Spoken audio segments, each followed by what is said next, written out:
Anyway, moving on. What show's next? NXT.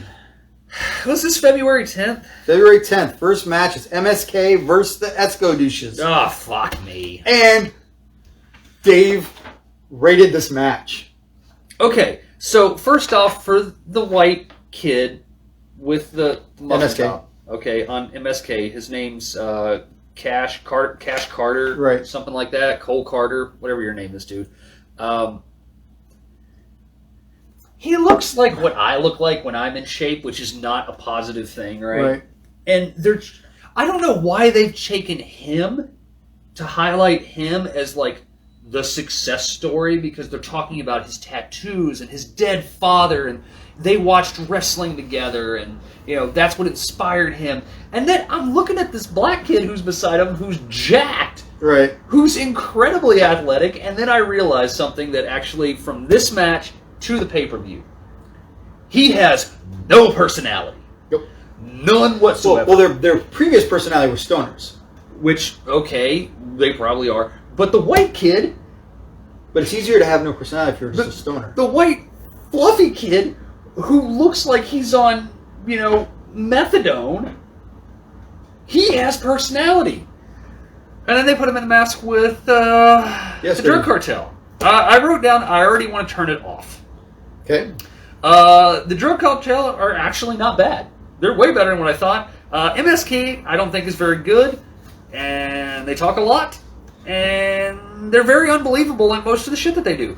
And then they did the dumbass flip spot from the apron. I wrote down fucking why. Winner MSK, but I did give it 2 stars. And then I wrote the words boo down very largely because I didn't want to give this 2 stars. All right. But the drug cartel worked really hard to get that star. Okay, so here's the question. Yeah.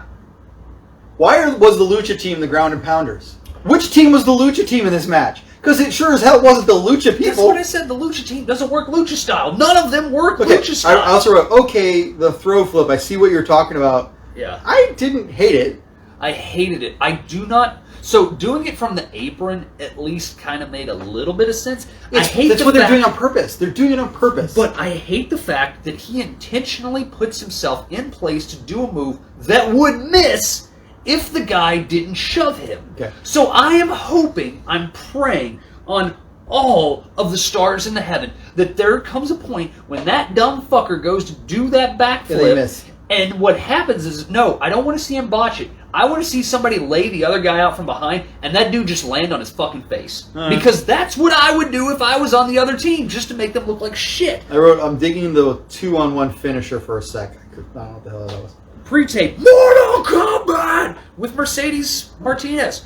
I wrote Mortal Kombat in big letters too. Oh my god, her promo was great. Yeah. She cut a great promo. God, I love you, Martinez. I'm so glad that you got out of Retribution. Match 2, Xia Li.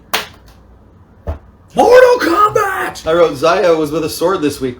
Yes. You get nunchucks next week? Xia, now a sword. I can't remember the name of the sword that she was using, but she's got a... Oh my god. So, Sean, Persian sword. if you're watching, this is the section of the Dragon Lady with Xia Li and them, because he was very curious about what they had done. And then I wrote down, oh god, they drug Casey and Caden into this somehow. So the next match is supposed to be Xia Li versus Cora Jade, and I wrote down, fucking no one. I have no clue who this person is. It's another squash match. It made no sense. And for some reason, Casey and Caden were out there saying, this isn't you. What is going on? I don't understand. And then the announce team are covering for this, basically trying to tell us that, like, Casey and them and Jai are friends. And Jai starts What's the name of the sword there, Sean? And then Zai starts having this weird crisis of conscience for a second, and Kaden runs up and she jumps in the Dragon Lady's face and goes, what are you? What are you doing? Who are you? What is this about? What is this? And I'm wanting to just blow my brains out. And then Zai comes by, grabs her, throws her off the fucking ramp into the wall, and then Sith Lady grabs a hold of the other Asian guy with the sunglasses who looks like Johnny fucking Cage and starts choking him, so Jai has to run down, beat the crap out of Casey Catanzaro, and then they come back and she's like, oh no, it's okay, it's all right, sorry. And then we zoom into the floorboards again and get out of this shit. what in the goddamn fuck was this about? Jai has to apologize. Dude gets choked out. Leah beats up Casey. The Sith Lord kills the Asian guy, and then Jai has to apologize for all of this. And then, oh god, okay. So, Sean, that's what happened with it. Please don't go watch it. Backstage, Regal says congrats to MSK. He's lying. Smoke Show, looking fucking fun, is in his office. Basically, she says, Karrion wants Escobar. Regal says, sure, whatever. And then I wrote down, I guess Time's Up came much sooner than what we thought. I thought it was going to be on pay-per-view for a takeover, and it turns out it's just going to be tomorrow. So it'll be tomorrow for the... Johnny in a wheelchair. The wrong way. This is a work. Johnny has a broken arm. He is carried to the ring by Austin. Okay, so... What the fuck? I actually really liked this. This got funny. This was actually not bad, and I hate to say it because Johnny, he started to infect me and grow on me a little bit during this. Turn me. Turn me the other way. What I love, though, is that he got to the ring, and then Austin passes Johnny to Indy Hartwell to get him over the ropes, and then they have to put him on the apron for Austin to get in, for Austin to pick him up and carry him off the ropes and put him in the wheelchair. Like I said, it was not bad. This got funnier and funnier as it went on, and I could see this happening in Crockett's Southern Territories in the 80s of just some swimey heel. The problem is that it's Johnny Gargano who never changes his expression. The reason that he's in the cast is because he's a power walker and he swings his arms when he walks. With a broken arm, he can't walk. He actually cut a halfway decent heelish promo. It was not halfway decent. It was three-quarters decent. This was really good, actually, and it was funny, and it made sense. And then Johnny's basically saying he can't go. I wrote down the phrase, called that shit. And then Regal comes out and says, no, that's a whole bunch of BS. Now, here's the thing. Regal doing comedy is great because his deadpan British, he's like, yes. Listen here, Cupcake, that's the wrong arm. Yes. So Johnny puts an X-ray on the screen behind him that has the broken arm, and Regal says, your cast is on the right arm. That's a left arm peripheral shot. Now, I don't know how he could tell that because of the arm, but they showed the fingers. Because it says L in with the corner. The L on the corner, which was really good. He goes, no, the L stands for legit. Yes. He goes, no, that's my doctor. That goes for legit. So, but what's interesting, though, is that Regal says, fine, you have two choices. You can either, A, allow Austin Theory to wrestle in your place against Kushida for the title, and Austin gets all super happy, and I'm thinking, okay. And then he says, or you can forfeit, essentially is what he goes for. And I kind of thought this was going to be the start of the breakup of the wrong way about how Johnny's pushing him down and stuff, because Austin legit could have had a title shot out of this, and then he didn't go for it. So what I really thought was going to happen is that Austin was going to go through with this. Austin would take the title, and then Johnny would make Austin lay down for him, and then Johnny would take the title back, essentially, the one-finger plunk of doom. That's what I thought was going to happen. But no, they just have Kushida show up and just beat the shit out of everybody. Oh, by the way, Dave gave that MSK Esco Douche match 4 stars. I bet it's because he fucking bought weed off of the MSK dudes. Whatever, man. Kushida was amazing also. He stood in the ring behind him, just quiet. Kushida looked great. I mean, all of this was fine, except for Johnny's arm magically was fine, so that means he's going to go. Match 3, Shotzi and Ember versus Candice and Indy. The match is already underway by the time we come back from the commercial break. I wrote down, I guess nothing important happened in the match so far. Best part of this match is Ember. The only good part of this match is Ember. Shotzi has new aggressiveness again. Thanks, Beth. Did they say that Shotzi is a 19-year vet? I don't think that's right, personally. That can't be right. I don't think she's that old to be a 19-year-old vet. I think somebody was just saying something that got screwed up. Indy Hartwell cannot wrestle at all. No. She Neither can Candice can't close her mouth. She literally, her mouth is always open when she's standing. She's a mouth breather, legit. This was not good. She has zero talent. Candice at least is athletic. Shotzi Blackheart is only 28 years old. Yeah, there's no way she's a 19-year-old vet. Maybe they meant she's a 9-year-old vet. I don't know. Anyway, this sucked. This completely sucked. Candice almost eats shit on the outside dive going into the table. Yeah. Candice can't do a sidekick just like Johnny can't do the sidekick. Misses her by a mile. Candice ended up taking a bump into Ember, and Shotzi goes for the splash, and Indy covers up Candice for some reason and gets pinned. Well, you forgot the Candice trying to dive.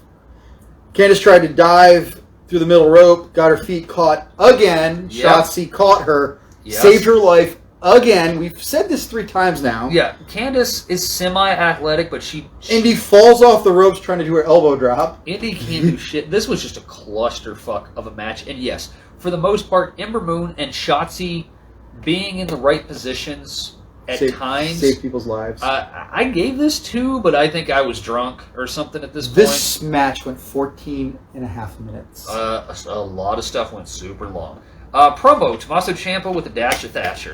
Yay, we got points on the board.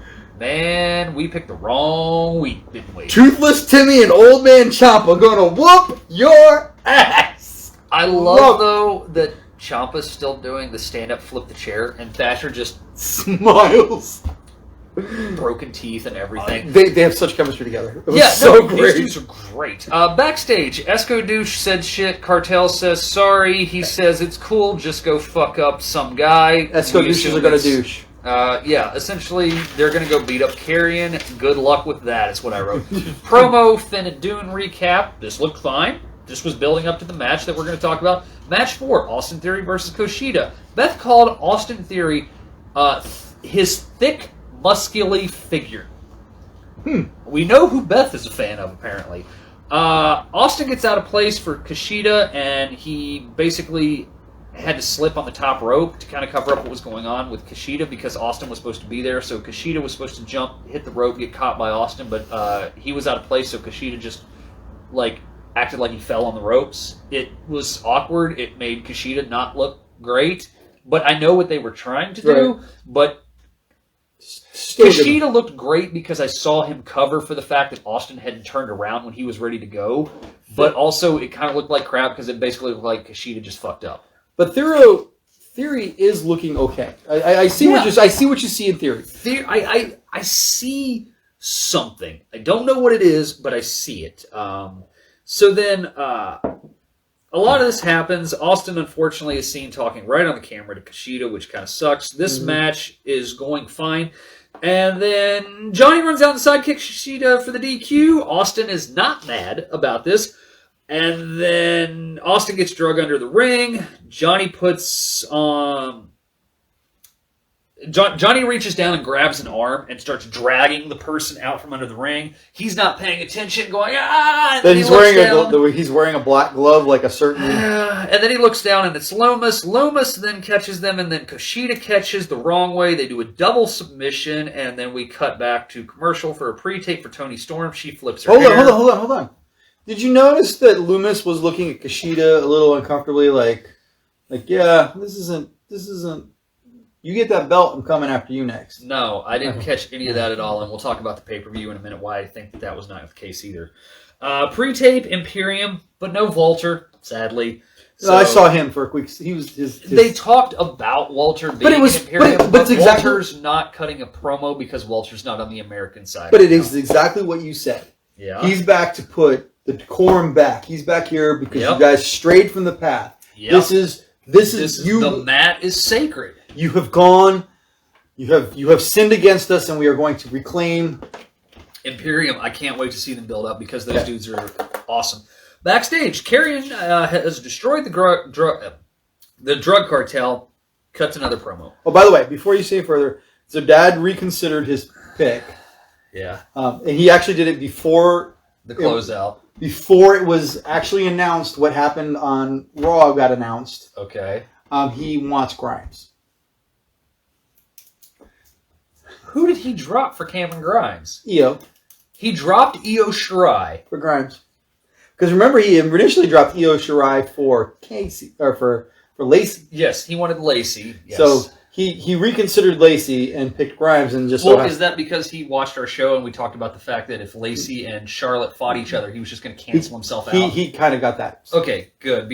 But also, he picked Cameron fucking Grimes. Oh my god. He loves Grimes. Okay, so the announce team can apparently hear a car from the parking lot while inside the building. Actually, it hadn't even pulled up to the building yet. Yes. And up drives in a Lambo Cameron fucking Grimes. And then he goes, I hit it big in the AMC GameStop scam.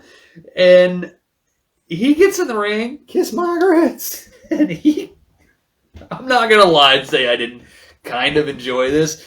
Except for the fact that, man, I hope you guys paid for this GameStop spot. Because and as I believe, he legit. He actually won money. He actually... get money from this thing. I can't wait to talk about his promo on the pay-per-view. But essentially, Cameron Grimes is rich, bitch!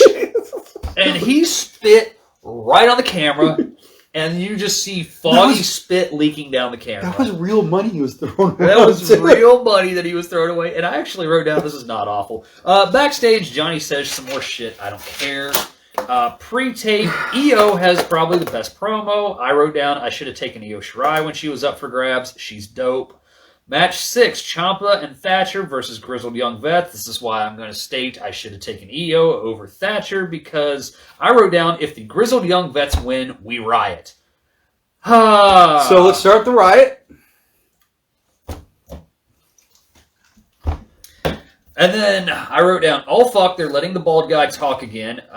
He cuts the same promo about the grizzled young vets soon to be recognized. And the vets fucked them hard in the middle of this match, at the end of the match. So, by the way, as he's getting in the ring cutting this bullshit, Ciampa just says, fuck it, just boom, forearms him right across the face. Remember, Ciampa is younger than him. Ciampa is younger than me. Yes. Ah, man, oh man. So, Grizzled Young Vets get jumped. Before the bell, the announcer says that this is... he goes, what was that about? And I'm like, okay, we know what that was about. And then they keep doing this sacrifice turnbuckle spot move, which I think is the stupidest thing ever, where one guy is in the ring and he calls for the other guy to run down the ring to the other side of the post so that way he can throw his body in front of the guy slamming into it, which is supposed to soften the blow of the padded turnbuckle. And then the guy is able to not absorb the turnbuckle shot, but absorb the body shot, so then he gets offense back in to run tag the other guy. So that goes on for a while. And it's stupid. And then... So, Ciampa's trying... We got that heel in peril thing. We got the heel in peril. Yeah. Ciampa can only sell not being able to get 15 feet in front of him for so long. He has to keep looking back because the vet is nowhere near to stop him. Yep. It was just like, he's like, someone fucking hit me! I'm going to get the tag! So the idea is that... Piss me off. Ciampa... Thatcher's in... And he's getting worked over and worked over and worked over. And the vets go to the other side, and they lay out Ciampa. And Ciampa gets powerbombed onto the ring opener. He's got a nasty welt down his back, too, where he hit that looked brutal, man. And the idea is that they've taken Ciampa out, so Thatcher has no one to tag for, so he has to take the whole match. And yes, the vets just never went back to him. And Ciampa has to act like he's dead on the outside ring forever. No. That's what I'm talking about. I'm talking about at the very end. Ciampa gets in the ring. Ciampa's in the ring. And now he's trying to... Because he's been worked so hard. He's trying to get Thatcher back in. Yes. And he's crawling... This is so it was worse. It was worse than someone trying to climb a ladder at the match. Thatcher got his nose busted open again. Ciampa got pinned. It's bullshit. Let's riot. Yeah, this was terrible. Well, hold on. This was a 3-star match. This was a damn good match for what they did.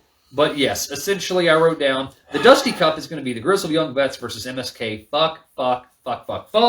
The announced team runs down the card, the entire card, on a pre-tape that shows the people who are going to be fighting standing in front of each other, arguing with each other. Who's in the ring. In the ring or backstage. This looks stupid. It was stupid. Okay, real quick, burn through this. NXT UK. I can't believe I have an entire page for this.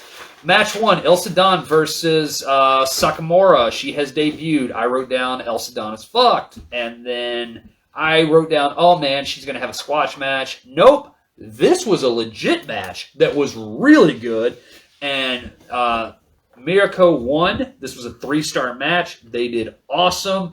They gave her justice to both of these people. Kaylee Ray was watching on with the belt. She did a pose at the end of it, basically saying, hey, if you want to come get it, right?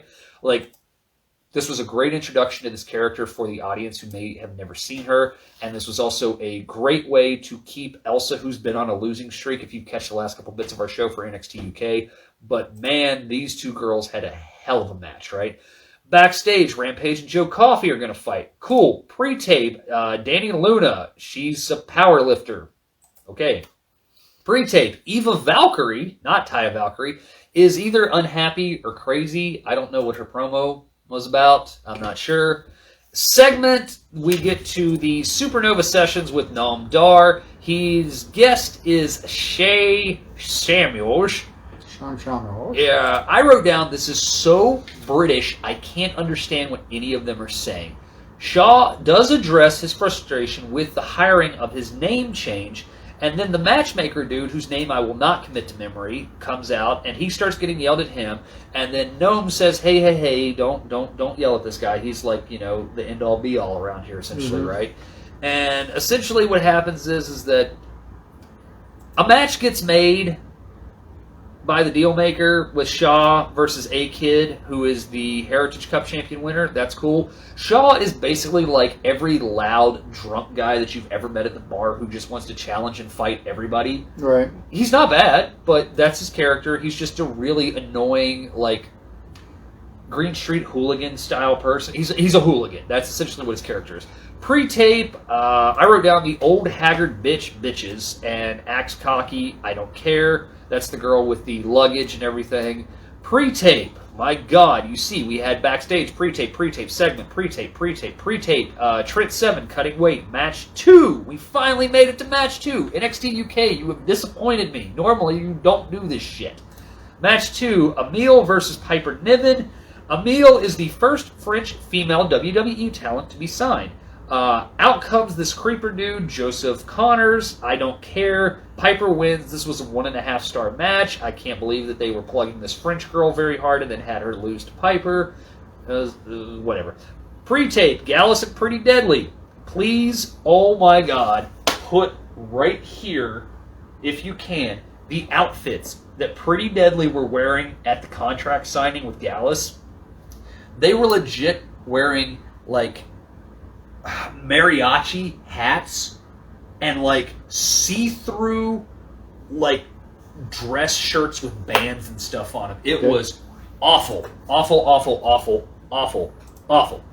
Match 3. Now, this is why we had a bunch of crap. Sorry that Santamora got stuck on this show in the opener. Match 3, Flash Morgan Webster and Mark Andrews versus Eddie Dennis and Primate in a Street Fight Rules match. Before the brawl, backstage apparently, Andrews gets destroyed before the match ever starts, but they say it's a street fight. Webster says, fuck it, ring the bell. It becomes a handicap match for a while. Apparently, Wild Boar got taken out earlier. I don't know what happened. So that's why Eddie Dennis is now involved with it. Andrews does he literally appears, which was stupid because he's like 20-some feet up on this ramp thing that they have where he does a moonsault off under the guys. And it was just terrible blocking where the guys literally fought from one section to get down to their spot. And then they were looking up and waiting. And the camera does the shot where it pulls back really far and then he's on top of it. He does a moonsault off the top. I don't know why he tried to kill himself in this match. They said it was 20 feet. It would be cool if it didn't look fake as shit. Andrews got his mouth busted at some point. He's bleeding all over the place, almost like Balor with a broken jaw. I'm wondering what happened there. All 4 gets this awful chair spot where they are like sword fighting with chairs, which isn't very cool. This fucking sucked. The announce team has to remind us it's all legal all the time. The kendo sticks get completely broken and shattered over Eddie Dennis at one point. Winner ends up being Flash Morgan Webster and Mark Andrews. I wrote down, I hope this feud is over. It was about a 2.5-star street fight brawl. They had a lot of time to do stuff, but maybe I just don't care about any of these guys to actually be invested in a street fight like this because they've been talking about this has been going on for so long, but really it hasn't. It really just hasn't. So NXT UK, watch the first match and then just stop it. That's pretty much where it's at. Nothing else major happened on the show. Okay. No Walter. No Walter. No Walter. All right, so then we go to Ring of Honor